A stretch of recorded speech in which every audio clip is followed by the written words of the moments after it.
Modi ji control your home minister. Mamata की मोदी को खुली धमकी। टीएमसी का डेटा जब्त, ममता का विस्फोटक आरोप। बताऊंगी क्या है पूरी खबर, तो आखिर तक वीडियो में बने रहे। नमस्कार, मैं हूं आपके साथ अदिति और आप 4 PM न्यूज नेटवर्क देख रहे हैं। दोस्तों, टीएमसी की डेटा ले गई ईडी। टीएमसी का डेटा जब्त करने आई थी ईडी। यही आरोप, विस्फोटक आरोप ममता बनर्जी ने ईडी पर लगाया है। और महज ममता बनर्जी यहीं पर नहीं रुकी, ममता बनर्जी ने खुलेआम नरेंद्र मोदी को धमकाया है कि PM, prime minister, control your home minister. सुनिए ममता बनर्जी ने क्या कहा। Mister prime minister, please control your home minister. Mister prime minister, please control your home minister. क्या बंगाल चुनाव में फिर राजनीतिक हथियार बन रही है केंद्रीय जांच एजेंसियां? प्रवर्तन निदेशालय ईडी ने कोलकाता में टीएमसी का कैंपेन, चुनावी रणनीति और आईटी सेल का कामकाज देखने वाली कंपनी आईपैक के दफ्तर और उसके मुखिया प्रतीक जैन के घर पर छापेमारी की। जहां छापेमारी हुई वहां तृणमूल कांग्रेस के महत्वपूर्ण चुनावी दस्तावेज मौजूद थे, दस्तावेज स्टोर्ड थे। पश्चिम बंगाल के मुख्यमंत्री ममता बनर्जी खुद छापेमारी की जगह पर पहुंची और नाराजगी जताते हुए यह कहा, बकायदा उन्होंने आरोप लगाया कि ईडी वाले पार्टी का डेटा चोरी करने यहां आई है। ईडी वाले पार्टी का डेटा चोरी करने यहां पहुंचे और साथ में पार्टी का डेटा और दस्तावेज ले गए। यह बहुत गंभीर आरोप है ईडी पर, क्योंकि अभी तक हमने देखा कि सिर्फ विपक्षी पार्टी या पार्टी के उम्मीदवार को डराने धमकाने के लिए ईडी इस तरीके की छापेमारी करती है।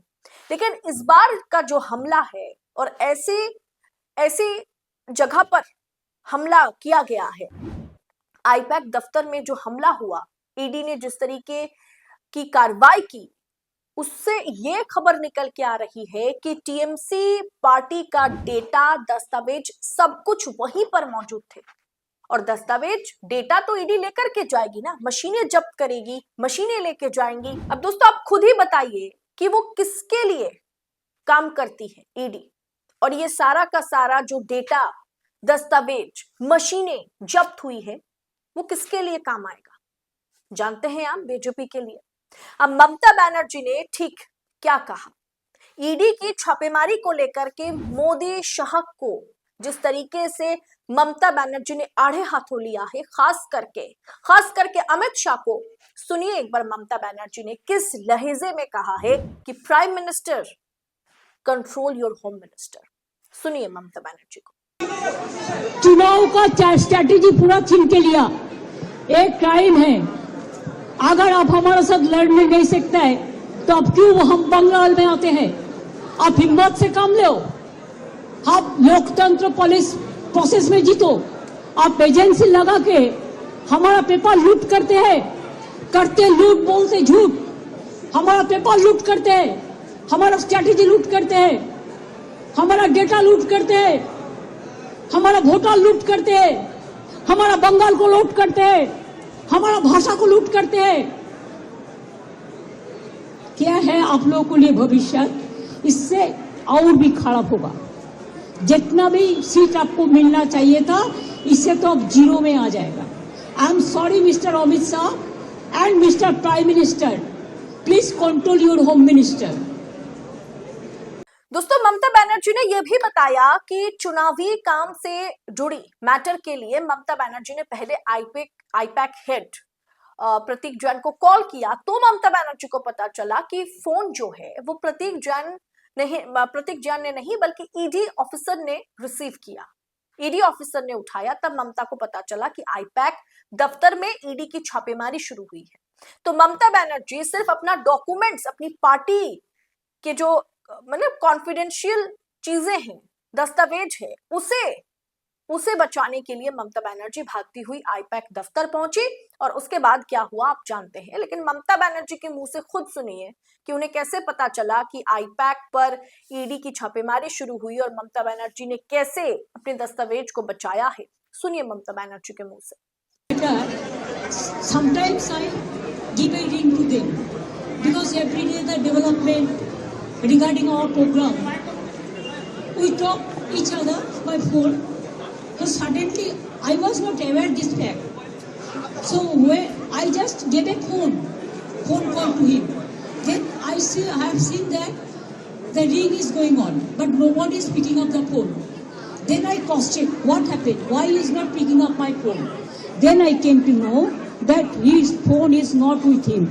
His phone is been handed over to ED has smashed his phone. Then I thought, then whatever we discussed, whatever we have taken the strategy, whatever we have the list, whatever we have the data, they have taken over everything.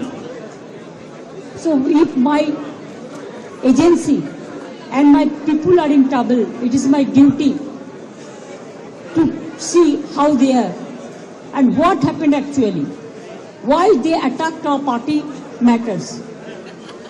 Then I went there. Yes, I talked to them, and what they said I cannot tell you right now. दोस्तों, ममता बनर्जी और TMC की strategy तैयार करने वाली company पर इस तरह की छापेमारी चुनाव से पहले ममता का कहना है कि टीएमसी का डेटा जब्त किया गया है और डेटा जब्त करने के लिए ही ईडी ने छापेमारी की है, क्योंकि आईपैक के पास ममता की पार्टी की पूरी डेटा मौजूद थी। आईपैक के पास पार्टी और चुनाव से जुड़ी हर एक डेटा मौजूद है। सूचना मिलते ही पश्चिम बंगाल की मुख्यमंत्री ममता बनर्जी प्रतीक जैन के घर पहुंची थी और जिसके बाद छापेमारी के दौरान वो सीधे प्रतीक जैन के घर में घुस गई और हाथ में एक हरे रंग की फाइल लेकर के वो बाहर आई। ममता बनर्जी ने खुद बताया कि उस फाइल में क्या क्या है। ममता बनर्जी का आरोप है कि ईडी ने, जैसे मैंने आपसे कहा, बहुत बड़ा आरोप है, क्योंकि अभी तक ईडी, जैसे मैंने आपसे कहा, कि इस तरीके से डायरेक्टली किसी को अटैक नहीं किया।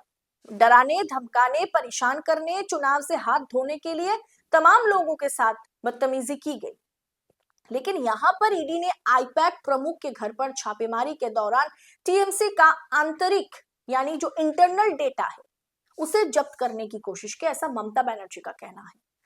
मुख्यमंत्री ने फाइल के बारे में बात करते हुए कहा कि इसमें उनकी पार्टी की हार्ड डिस्क, रणनीति और योजनाओं की जानकारी है। उन्होंने कहा कि वे गृह मंत्री अमित शाह हमारी पार्टी की हार्ड डिस्क, रणनीति और योजनाओं को ले जाना चाहते हैं।